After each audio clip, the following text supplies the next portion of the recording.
ዛሬ ደግሞ በብዙ ሰዎች ዘንድ ተወዳጅነትን ያገኘውን የሚገርም መጽሐፍ በዴል ካርኔጊ የጻፈውን ጠብታ ማር ወደ እናንተ ይዘን ብቅ ብለናል። እኔ በግሌ ካነበብኩት ጽድት የሚገርም መጽሐፍ ካልኳቸው ቶፕ 10 ውስጥ የሚገባ በጣም የሚገርም መጽሐፍ ነው። አሪፍ ያልናቸውን ስቶሪዎች እንዲሁም ደግሞ አሪፍ ኮር የተባሉ ዋና ሀሳቦችን ወደ እናንተ ይዘን ብቅ ብለናል። ለቤቱ አዲስ ከሆናችሁ ሰብስክራይብ፣ ላይክ ማድረግ ይከታተሉ።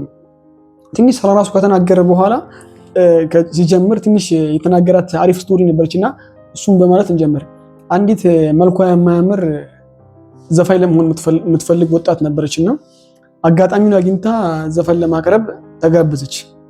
ከዛ ሰፊ አፏና ገጣጣ ጥርሷ በሱ ታፈር ነበርና ያንን ለመሸፈል በምታደርገው ጥረት ተመልካቹ ከት ብሎ ይስቅባታል።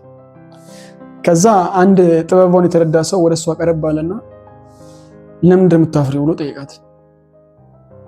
ገጣጣነት ወንጀል ነው እንዴ? መቀየርስ ትችያለሽ እንዴ ብሎ ጠይቃት። ያቺ ሴት ካስዳሊ ትባላለች። አሁን ህይወቷ ተቀይሮ ብዙ ወጣቶች እሷን ለመሆን የሚሞክሩ ጥቂቶች አይደሉም፣ በጣም ብዙዎች ናቸው። አሁን ህይወቷ ተቀይሮ ማለት ነው። እና እሱ የነገራት በቃ ፈጣሪ በሰጠሽ ነገር አመስግነሽ ያለሽን ነገር ተቀበይ፣ ራስሽን ሁኚ ያላትና ታዋቂው ፈላስፋ ዊሊያም ጄምስ ራሳቸው መሆን ስላልቻሉ ሰዎች ሲናገር 10 እንጂ ከመቶ 10 እንጂ አይጠቀሙም ማለት። ሌላን ሰው ለመሆን በመሞከር ወይም ደግሞ ራሳቸውን ለመሆን ባለመሞከር የተነሳ 90% የሚሆነው ባክኖ ነው የሚቀረው ይለናል። ሌላን ሰው ለመሆን በመሞከር 90% የሚሆኑ ችሎታችን ባክኖ ነው የሚቀረው። ይህን ያህል ማለት እና ራሳችን እንድንሆን ይነገራል መጽሐፉ ላይ። እንደውም ስራ ፈላጊዎች የሆነ ፍልስ እንትን ላይ የስራ ቀጣሪዎች ላይ ምን እንዳታላችሁ፣ ስራ ፈላጊዎች መልስ ይሆናል ብሎ ያሰቡትን ሳይሆን የሚናገሩት ቀጣሪው ወይም አንተ ቀጣሪው ይፈልገዋል ብሎ ያሰቡትን የሚናገሩት። እና ከላይ እንዳየነው ማንንም ሰው አስመሳይን ሰው አይፈልግም። እስኪ አስቡት፣ እስኪ ማን ነው የውሸት ብር የሚፈልጉ? ነው ደግሞ እዛ ውስጥ የወደድኩት ነገር ይህንን ማድረግ የሚችል ሁሉም ይከተለዋል፣ ይህንን ማድረግ ማይችል ደግሞ ብቻውን ይቆማል ብሎ የገለጻት ነገር በጣም ተመችተኛለች። እና እዛ ውስጥ ምን እንደምን ታውቃላችሁ? አሳን ለማጥመድ አንተ የምትፈልገውን ሳይሆን እሱ የሚፈልገውን ነው የምትሰጠው።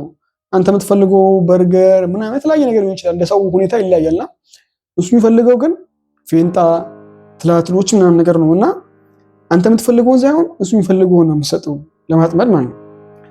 ሌላ እዛ ውስጥ ደግሞ የጠቀሳት ነገር ምን ታላችሁ? ሲጋራ አጫስ ልጅ ካለ ልጅ ሲጋራ እንዲያቆም አትስበኩ ይላል።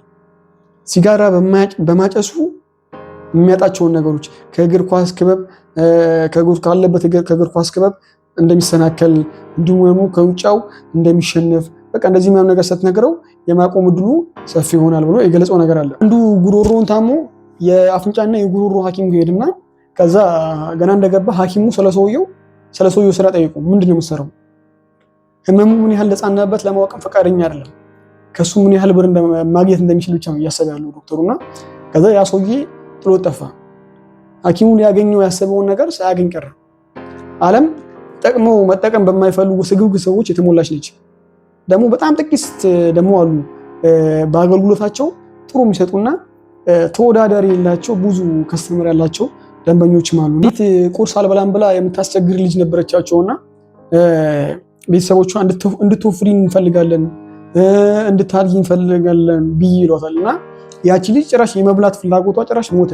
በፊት ከነበረበት ጭራሽ ሞት አልፈልግም አለችና ይህን ያየው የአባቷ ጓደኛ ለቤተሰቦቿ ምክር ሰጣቸው።